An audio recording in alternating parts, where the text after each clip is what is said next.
آج جو ہم سبق پڑھ رہے ہیں اس کے متعلق یہ سیرت طیبہ، سیرت طریقے کو کہا جاتا ہے۔ لغوی ترجمہ سیرت کا معنی ہے رات کا سفر، سارا یسیر سیرت۔ چنانچہ خیال سے دروازہ بند کر دیں۔ چنانچہ قرآن پاک میں جو ہے سبحان الذی اسریٰ بعبدہ لیلا من المسجد الحرام الى المسجد الاقصی، تو سیرت اسی سیر سے رات کے سفر کو کہا جاتا ہے۔ پھر کتابوں میں جو احادیث کی کتابیں ہیں اس میں کتاب السیر یہ جہاد کے احادیث کے لیے استعمال ہوتا ہے۔ انہوں نے اس میں عموماً جہاد کی احادیث جمع کی ہیں۔ تو سیرت سے مراد آپ صلی اللہ علیہ وسلم کی زندگی کا کوئی خاص پہلو یا مکمل زندگی، صحیح، یہ تاریخ میں سے ایک سلسلہ ہے جو آپ صلی اللہ علیہ وسلم کے متعلق لکھا جاتا ہے۔ سیرت طیبہ میں ہم آپ صلی اللہ علیہ وسلم کی زندگی کا پہلو پڑھیں گے وہ ہے آپ صلی اللہ علیہ وسلم کے اخلاق، آپ صلی اللہ علیہ وسلم کے اخلاق۔ چنانچہ یہ جو موضوع بنا کہ خلق عظیم، ٹھیک ہے، اس سبق کے پڑھنے کے بعد آپ کو کیا فائدہ ہوگا؟ سب سے پہلے تو یہ ہے کہ آپ صلی اللہ علیہ وسلم کے اخلاق کی جو مثالیں وہ آپ کو دی جائیں گی، چند مثالیں ہیں۔ تو ان مثالوں کو دیکھ کر آپ کو اپنے کردار کی تشکیل کرنی، اپنا کردار ویسا بنانا ہے، کیونکہ وَلَكُمْ فِي رَسُولِ اللَّهِ أُسْوَةٌ حَسَنَةٌ۔ اگر ہمارے لیے کوئی آئیڈیل ہے تو کون ہے؟ آپ صلی اللہ علیہ وسلم۔ مولوی فدا حسین نہیں ہے، والد نہیں ہے، قائد اعظم محمد علی جناح نہیں ہے، علامہ اقبال نہیں ہے، صحیح، وہ لوگ قابل عزت ہیں مگر قابل اقتداء نہیں ہے۔ اگر ہمارے لیے کوئی آئیڈیل ہے تو آپ صلی اللہ علیہ وسلم، اور آپ صلی اللہ علیہ وسلم نے فرمایا اصحابی کالنجوم فبأیہم اقتدیتم اقتدیتم، میرے صحابہ، میرے شاگرد یہ ستاروں کی مانند ہے، جس کی پیروی کرو گے وہ تمہیں مجھ تک لے کر آئے گا۔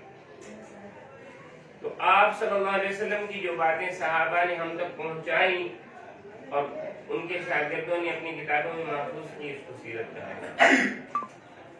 آپ صلی اللہ علیہ وسلم کی اخلاق، لغت میں خلق کا معنی ہے عادت، چلن اور سیرت، طریقہ۔ اس کی جمع اخلاق آتی ہے، لوگ اس کو پڑھتے ہیں اخلاق، اخلاق بناتے ہیں، اخلاق۔ عظیم کا معنی بہت بڑا، یہاں لکھا ہوا ہے بڑا، عظیم کا معنی بہت بڑا، ٹھیک ہے۔ جس طرح شریف کا معنی انتہائی عزت دار، نصیر کا معنی حد سے زیادہ مدد کرنے والا، رحیم کا معنی زیادہ مہربان۔ یہ جو مادہ ہے اسے مبالغہ کا مادہ کہا جاتا ہے، یعنی کسی چیز میں زیادتی کا معنی۔ خلق عظیم اصطلاح میں کسے کہتے ہیں کہ آپ صلی اللہ علیہ وسلم کی سیرت کی عظیم مثالیں، جس سے آپ صلی اللہ علیہ وسلم کی سیرت کے اخلاق، عادات، اطوار ہمیں معلوم ہوتے ہیں۔ کیا معلوم ہوتے ہیں؟ آپ صلی اللہ علیہ وسلم کو اللہ تبارک و تعالی نے جن عمدہ صفات میں سے نوازا ہے، قرآن پاک اس کا گواہ ہے۔ قرآن پاک میں آتا ہے اعوذ باللہ من الشیطان الرجیم انک لعلی خلق عظیم، بلا شبہ آپ بڑے صاحب اخلاق ہیں۔ صاحب کتاب نے اس کا ترجمہ یہ کیا۔ اگر ہم اس کے لفظی ترجمے کی طرف جائیں تو انا بے شک کاف آپ ہی، کاف آپ ہی، لعلی فائز ہیں، البتہ فائز ہیں، اوپر ہیں، برانجمان ہیں، خلقن ایسی عادات پر، عظیم جو بہت بہترین ہے، بہت بڑی ہے۔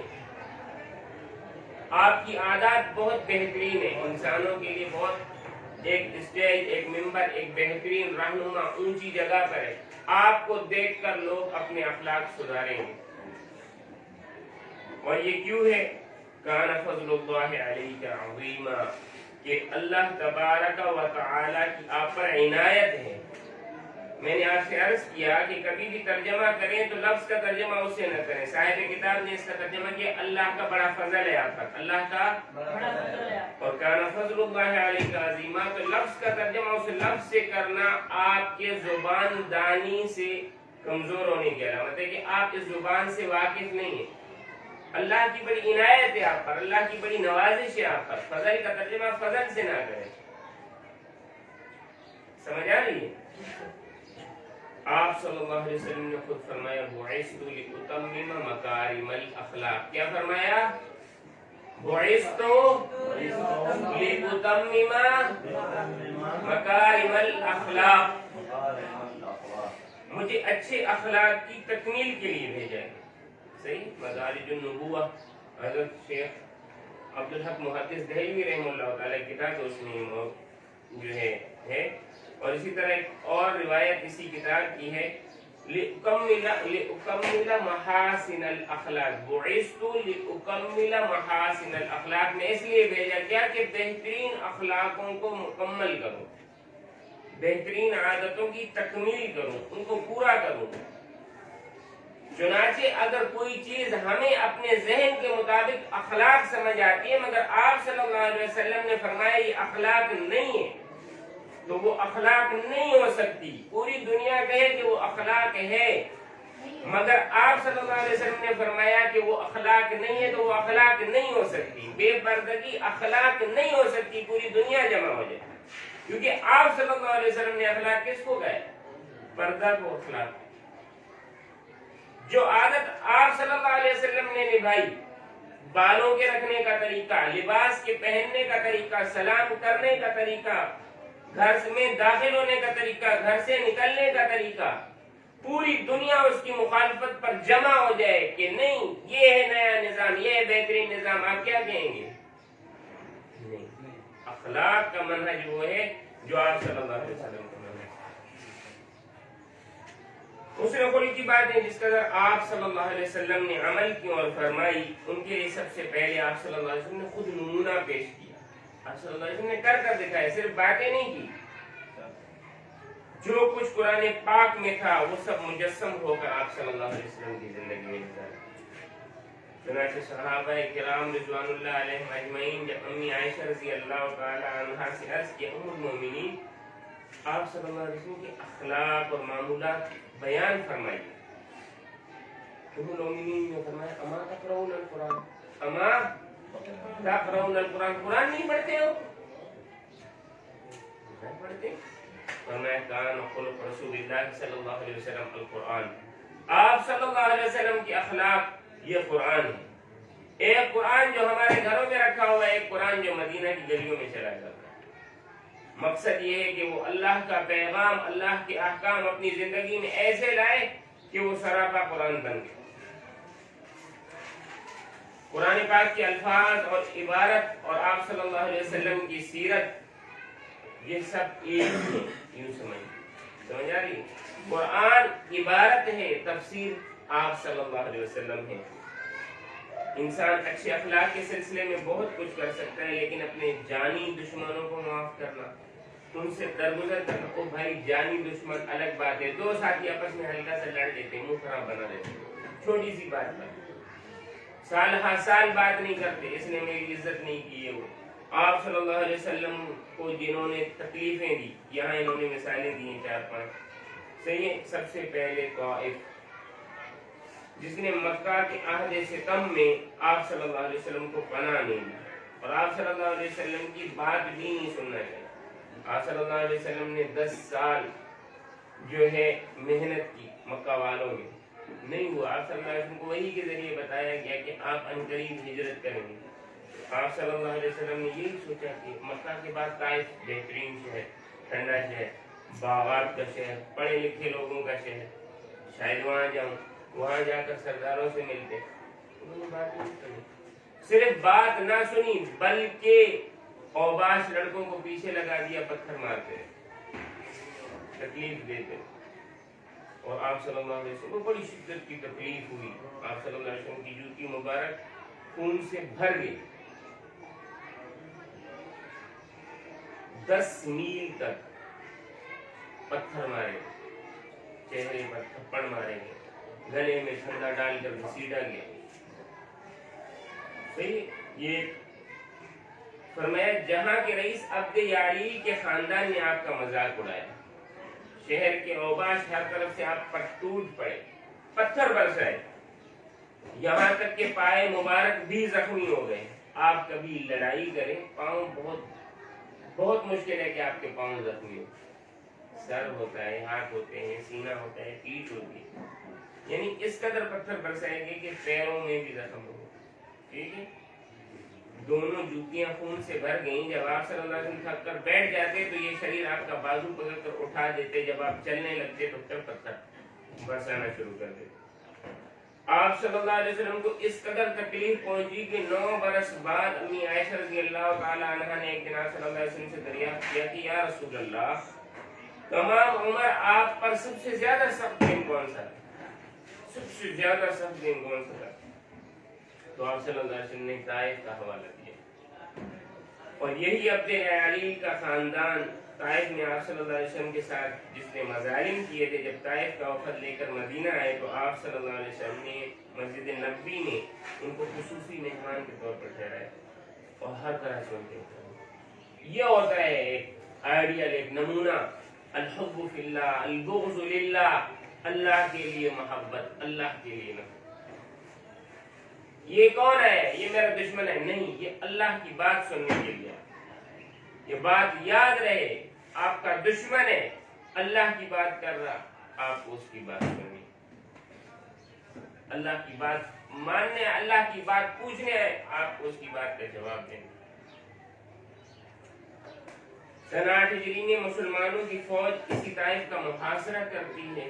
ایک مدت تک محاصرہ جاری رہا, بعض روایت میں 30 دن, بعض میں 2 ماہ تک کی مدت آئی. بہت سے مسلمان شہید ہوئے کیونکہ انہوں نے طائف سے پہلے جو غزوہ حنین تھا اس میں وہ تیر انداز ہو کر کھڑے ہوئے. جیسے آپ صلی اللہ علیہ وسلم یہ درے سے نیچے اترے, یہ پہاڑوں پر موجود, انہوں نے اوپر سے نیچے تیر برسائے. جب اوپر سے نیچے تیر برسایا جب اس کا پریشر زیادہ ہوتا ہے, کافی صحابہ شہید تتر ہو گئے, پھر جمع ہو کر آگے آئے. مگر آپ صلی اللہ علیہ وسلم واپسی کا ارادہ کر رہے تھے تو مسلمانوں نے کہا آپ پہلے طائف کے لیے بددعا کریں پھر یہاں سے نکلیں. تو آپ صلی اللہ علیہ وسلم نے ہاتھ اٹھائے, بددعا نہیں کی بلکہ کیا فرمایا, اے اللہ طائف والوں کو ہدایت عطا, اے اللہ طائف والوں کو ہدایت عطا. ہدایت کا کیا مطلب ہے؟ رہنمائی. ہدایت کا ترجمہ کیا ہے؟ رہنمائی. ہادی رہنما کو کہا جاتا ہے. رہنما کا کام کیا ہوتا ہے کہ یا اللہ کئی چیزیں ان پر متشابہ, ان کو ایک راستہ دکھا. پھر ہادی کا دوسرا کام کیا ہوتا ہے؟ راستے کی مشکلات سے بچاتا ہے. ایمان کے چور ڈاکو جگہ جگہ پر موجود ہوتے ہیں, وہ ان سے بچاتا ہے, وہ ان سے بچاتا ہے. تو ہادی کا دوسرا کام کیا ہوا کہ یا اللہ ان کو صرف نہ اسلام کی یعنی بات پہنچا بلکہ اسلام پر آنے کے بعد اگر کچھ مشکلات ہیں تو ان کو بھی حل فرما, اسلام میں شکوک و شبہات ہیں ان کو حل فرما. اور ہادی کا تیسرا کام کیا ہوتا ہے؟ رہنما کا, گائیڈ کا تیسرا کام کیا ہوتا ہے؟ چلتے چلتے منزل تک پہنچا دینا, چلتے چلتے منزل تک پہنچا دینا. کتنے لڑکے ہو؟ 3 10. اچھا بھائی 36 10. اچھا یہ ہو گئے 26 بیٹا. اچھا, اور اسلام کے آستانے پر جھکاؤ ان کو عطا فرما. اس شہر کے حق میں یہ جو دعائے خیر ہے جس نے آپ پر پتھر برسا ہے. یہاں پر ایک چیز اور آپ سے عرض کروں, یہ جو ہمارا بڑے صغیر ہے اس میں 2 جانب سے اسلام آیا. ایک اسلام آیا حضرت ابوبکر صدیق, حضرت عمر رضی اللہ تعالیٰ عنہ کے زمانے میں مکران, اور یہ حضرت عثمان رضی اللہ تعالیٰ عنہ کے زمانے میں اوپر چلا گیا. یہاں جب اسلام آیا، یہ آیا محمد بن قاسم کے وقت. حجاج بن یوسف نے محمد بن قاسم کو بھیجا. محمد بن قاسم قبیلہ بنو ثقیف کے ہیں. قبیلہ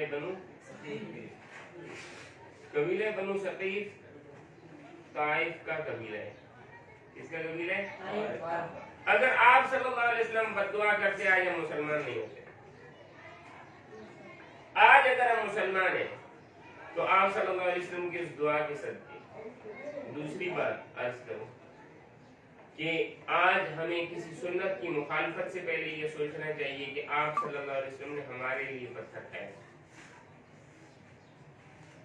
یہ بات یاد ہے، ہمارے اسلام کی خاطر آپ صلی اللہ علیہ وسلم نے پتھر کھائے. بے وفائی کرنے سے پہلے سوچنا چاہیے کہ وفادار کتنا بڑا گزرا ہے. اللہ اکبر. پھر غزوہ احد دیکھ لیں، اس کی مثال دی. دشمن حملہ کرتے ہیں مسلمانوں کے پاؤں. اللہم اہد قوما فانہم لا یعلموننی. یا اللہ میرے قوم کی رہنمائی کرنا، یہ مجھے نہیں جانتے. کس قدر محبت ہے. کب توڑ دو ماں آپ کو سنائے گی کہ بچوں کیا کرنا ہے، ابو کان گرم کر دے. خون سے لہو لہان ہے، سر میں لوہے کی چھوٹی چھوٹی ٹکڑیاں اور کیل گھسے ہوئے، دندان مبارک شہید ہیں. 70 ساتھی ان کی لاشیں پڑی ہوئی ہیں، اور آپ صلی اللہ علیہ وسلم ہاتھ اٹھا کر کیا کہتے ہیں؟ یا اللہ میرے لوگوں کو ہدایت دے. ہدایت دے. ہدایت کے وہی ترجمے جو میں عرض کر چکا تھا.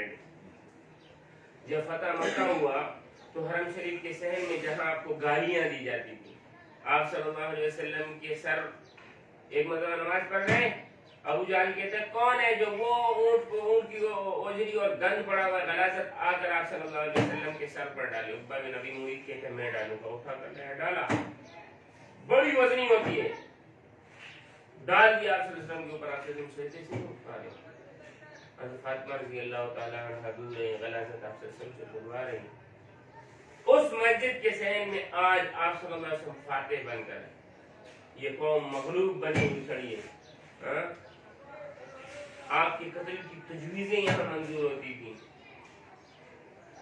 انہوں نے اسلام کو ختم کرنے کے لیے ایڑی اور چوٹی کا زور لگایا اور آپ کو جھٹلایا. اور آپ کے ساتھ وہ مسلمان ہیں جو غریب تھے، بے کس تھے، جن کے سینوں پر پتھر رکھے جاتے تھے اور وہ احد احد کہتے رہتے تھے، جن کو مارا اور پیٹا جاتا تھا، جن کے بچے ضائع کر دیے گئے. آپ صلی اللہ علیہ وسلم کی بیٹیوں کو طلاقیں ہوئی، آپ صلی اللہ علیہ وسلم کی بیٹیاں شہید کر دی گئیں. یہ سب کھڑے ہوئے ہیں. ظالم بھی کھڑا ہوا ہے، مظلوم بھی کھڑا ہوا ہے. ظالم آج مفتوح ہے، یعنی اس پر فتح ہو چکی ہے. مظلوم آج فاتح ہے، کھڑا ہوا ہے. اپنی نفس کو مٹا کر ان تمام سر لوگوں کو معاف کرنا اور اپنی ہزاروں راتوں کی تکالیف اور ان چیزوں کو چھوڑ کر آپ سے فرماتے ہیں قریش بتاؤ میں کیا کروں، میں تمہارے ساتھ کیا سلوک کروں گا. انہوں نے کہا آپ شریف ہیں، عزت دار ہیں، عزت دار کے بیٹے ہیں. تو آپ سے نے فرمایا آج میں وہی کہتا ہوں جو میرے بھائی یوسف نے لا تثریب علیکم اليوم. آج کے دن تم پر کوئی پکڑ نہیں، کوئی گرفت نہیں ہے، کوئی الزام نہیں ہے، کوئی مسئلہ نہیں ہے. بھائی جاؤ، سب ختم. اذهبوا فانتم الطلقاء. یہ نہیں کہا اسلام لاؤ، آپ سب آزاد ہو، جاؤ اپنا سوچ بچار کرو. ابو سفیان اوپر سے چال کر آپ صلی اللہ علیہ وسلم کے چچزاد ہے. بنو ہاشم میں بنو ہاشم اور بنو امیہ دونوں بھائی، امیہ ہاشم نیچے ان کی اولادیں ہیں. پھر جب آپ صلی اللہ علیہ وسلم مسلمان ہوئے تو کیونکہ بنو امیہ جنگ بہت بہترین کمان رکھنے والے ہیں تو جنگوں کے سردار ہوتے تھے. ابو لہب ابو جہل والے بڑے بڑے سردار مارے گئے قریش کے، تو بنو امیہ کو سردار بنے. حالانکہ قومی اختلاف تھا، مگر ابو سفیان نے پھر مخالفت کی.